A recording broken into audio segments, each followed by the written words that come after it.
Do you guys want kids? And if so, how many? When I met her, she was like, oh, you should come try it. I was like, okay. So I came and tried it. I was like, oh, this is actually fun. We're so bad at that. We need to be better at it. Hey, welcome back. I'm Christine. I'm Chase. We're newlyweds. Durham. We're the Durhams. Welcome to our podcast. Today, we're wrapping up this season with a little Q&A. We asked you guys questions you had about marriage, business, dates, all the fun things. So we're going to answer them today. And the reason this will be the last of the season is because now, next season, we want to bring other people on because, like we said, we've only been married 9 months. So obviously that'll end pretty fast. So we're going to the big leagues. We're going to interview the big leagues. Now we're going to interview people who actually have been married for longer than 9 months, which is most. We're excited. We're going to find people who know a lot about, finances and marriage, dating, healthy relationships with your family, just all the things. We want to get some good experience. So we'll jump into the questions. First question is advice for being in single wards. So this is a question that's more for like our single friends starting to date. Maybe you're looking for good friends. You want to have good people before. That's a very good question. Yes. I am not a good person to answer this because let's see, before my mission, I was the most awkward person with dating. I couldn't figure it out. I couldn't do it. And I would barely do it. And then right when I got home from my mission, well, when I was on my mission, I told my mission president, I was like, yeah, it was like my ending interview. I was like, hey, he asked me about dating. I was like, I'm not good at it. I don't know how to do it. And he's like, how about this, Chase? I want you to go on 1 date a week. I was like, ooh, okay. And then he's like, you go back home, and are you in a YSA? I'm like, yeah, I probably will be. And then he's like, okay, you go to that YSA, and then for the first day, just have 20 minutes of courage and introduce yourself to everyone. And I was like, dang, okay, I'll do that. And guess who was in my YSA? Her. Except I didn't meet her at that point. I was home for that weekend. You were there. We weren't there the same weeks. Yeah, at the beginning. Yeah. That's not how we met, technically. We figured out later we were in the same ward. Yeah. But yeah, I kind of had a different experience. I had a few times in the YSA wards. So if you're new here, you don't know what that is. It's basically like a church group where there's a lot of people your age, like 18 to 25 is a group, 25 to, I don't know the new age limit for the other group, but it's basically single adults, young and older, where you can go hang out, have church together. I would say advice, just make as many friends as you want. Find the people that lift you up, build you up. If you are looking to date, take Chase's advice. 20 minutes of courage. Advice. Your mission president. It's good advice, actually. It is. When you go introduce yourself to somebody, it's impactful to people. People remember that. They're like, oh, that cute boy, he introduced himself to me. Yeah, I'd say that. Go out and introduce yourself. Okay. I'm just now thinking, was that question even related to dating? I totally answered it in that way. I'm going to take it like it was. We're just going to apply all these questions to that. Okay. And that also goes for like making friends in single wards. So go introduce yourself to make friends too. Yeah. Okay, next question. How did you navigate combining your 2 separate businesses? Oh, okay. This probably is talking about like our photo and video business you do with me, and then Chase is starting a new business too. Mm-hmm. With AI and advertising. That's a good question. So you can talk about this if you want. Yeah, basically, when we first started, though, for years and years, I've been doing video for years. She was doing photo for years. I never did weddings before.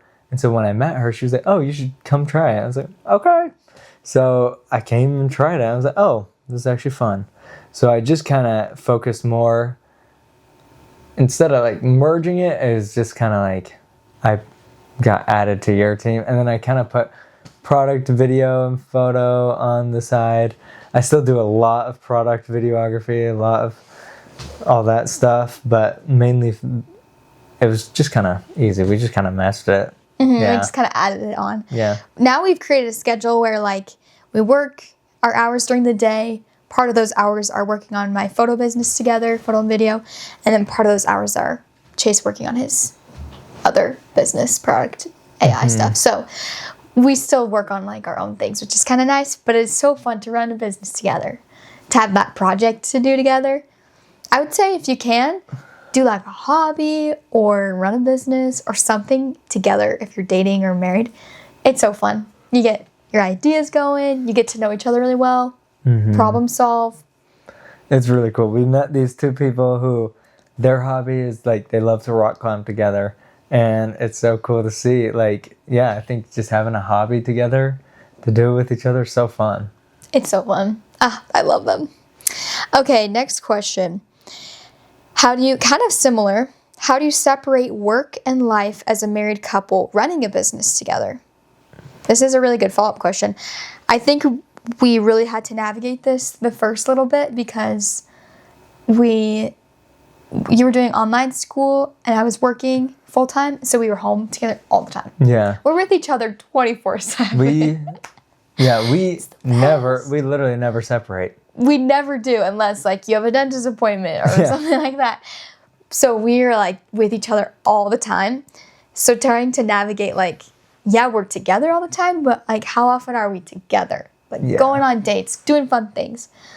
So yeah, you can talk about this, I'd say we're really, really, really bad at it, actually. We're still working on this one.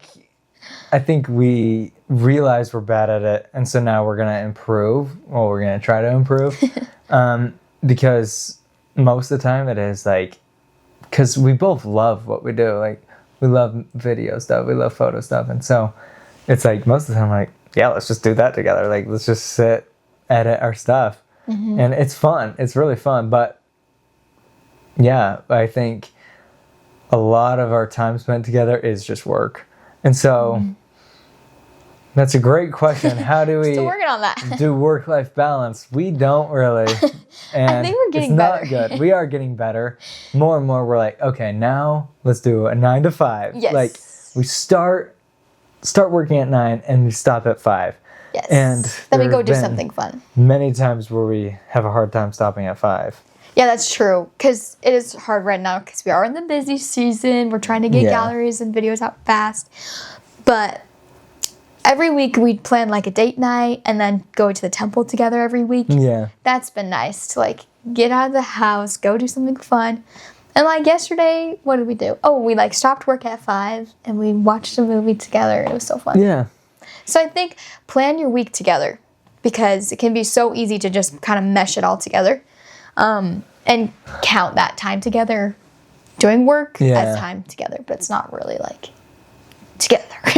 So I think, yeah, plan a date night, make hours for yourself and stick to them. We need to follow our own advice. We got to do that. Yeah, Yep. like I think we got to, when we plan our week, we have to be like, okay, this is basically a meeting. We cannot miss this meeting with us, you know? Yes. Yeah. Like that's priority. I love that. Okay, next question. This is a funny one. What happened to doing lives on Thursdays? Okay, for like a while we would do, it was like maybe 3 or 4 weeks, a live stream every Thursday of just random fun things. And it was a way to like help connect us with you guys, help you guys get to know us as your possible vendor. It worked pretty good. I think what just happened was a few things like our life got crazy busy, the season started picking up, and then like it wasn't a ton of traction that it caused like us to connect with. Well, I think we started this podcast like right after, so we're like, oh, we'll just do that instead. Yeah, that too. Like that was a good supplement. Yeah, that's true. Okay, how do you guys stay close emotionally and communicate? That's a good question. Obviously, we're not perfect at this. We've been learning a lot, and we're still learning. I would say be so real with each other. Like, even when we were dating, we were just friends. I think a reason that really drew me to Chase was that I wasn't afraid to or embarrassed to do certain things or say certain things, and I knew that was a big sign that I wanted to marry you. And then even after we've gotten married, there's so much new that comes with getting married, and being able to have somebody that you can laugh with about the funniest things or what might seem awkward or embarrassing. Like, you just gotta laugh about it, you know? I think that's huge to stay close, but to also create a safe space too, that you're not laughing at the person, because then somebody might be like offended or hurt. So be safe too. I think there are a lot of times where I've learned where it's just like every time I'm vulnerable, and I just tell you exactly what's happening, like what's going on in my mind. Every time I'm vulnerable, that's when I feel really close emotionally. And it just feels like a fresh start. Like, okay, you know, everything. Like everything. So like, there's so much honesty between us. Yeah, it feels. I feel like that's the best way. When it's the best, when we communicate, when it's just so vulnerable, and it's like, yeah, here are my problems. Like, here are mine too. And it's just so open about it. I feel like that's the best one, how we communicate when we do it that way. Yeah. I think really trying to listen to the other person, helping them know that there's no judgment. Like, nobody's perfect. Everyone has their thing, and understanding that going into a marriage or dating is so beneficial to both sides. Because if you expect that person to be perfect, how are you going to yourself be like vulnerable? Because you have to feel like you have to be perfect. So just realize you're going to be real. You're going to mess up, and they're going to mess up. And giving each other grace too. That's a really good question. Okay, next question. Do you guys want kids? And if so, how many? 1 million. I want so many. Yeah, I want kids. This is a crazy story. You want to tell that how you asked me when we were friends? Oh, sure. When we were friends, I asked you how many kids do you want. You basically told the story. I did. I told half of it. It's not even a story. It's just a statement, basically. But you said 6 kids, and I was like, oh. Anyway, it's the other way around. You asked me how many kids I want. I said 6, and you said 6 too. Well, when I used to say that to people, they were like, you want 6 kids? And so I was like, yeah. Then when I asked you that, and you were like, it's kind of crazy, but 6, I was like, oh. Yeah, I knew. So maybe 6, as many as God wants us to have, but it'd be fun to have 6. Okay, next one. Any suggestions for healthy ways to resolve conflict? We kind of already touched on this, but I'd say understanding like your team. It's not you versus me versus you. It's us versus the problem. Helps so much. I think I wish I did this every time, because every time I have done this, it seems like it goes great. But in the Book of Mormon, Lehi, when his wife's concerned about her sons in Jerusalem, whether or not they'll come back or if they died, Lehi does such a great job of kind of resolving this conflict. She's like yelling at him, basically like, you're a visionary man, like, how dare you send our sons that way, you know? Yeah.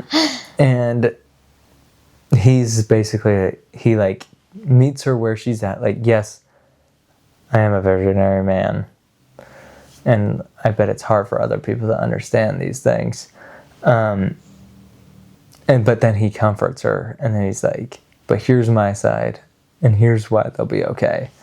Like, God told me this, this, this.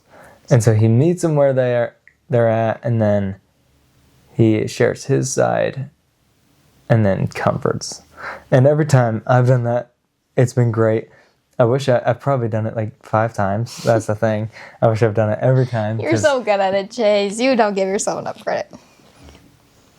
You're good at it. I didn't know that was your pattern, though. That checks out. You're good at that. No, yeah.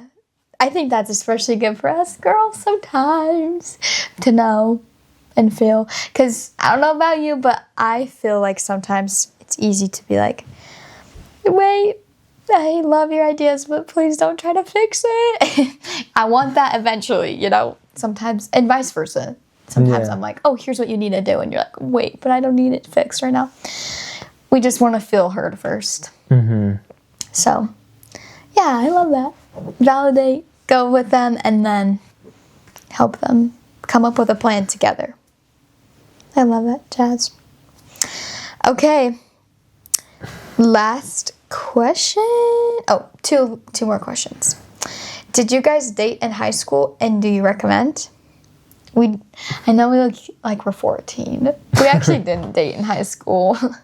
Oh, date each other? I think it's meaning. Oh, like we go on dates? Did we go on dates in high school, or like date someone yes. consistently in high school?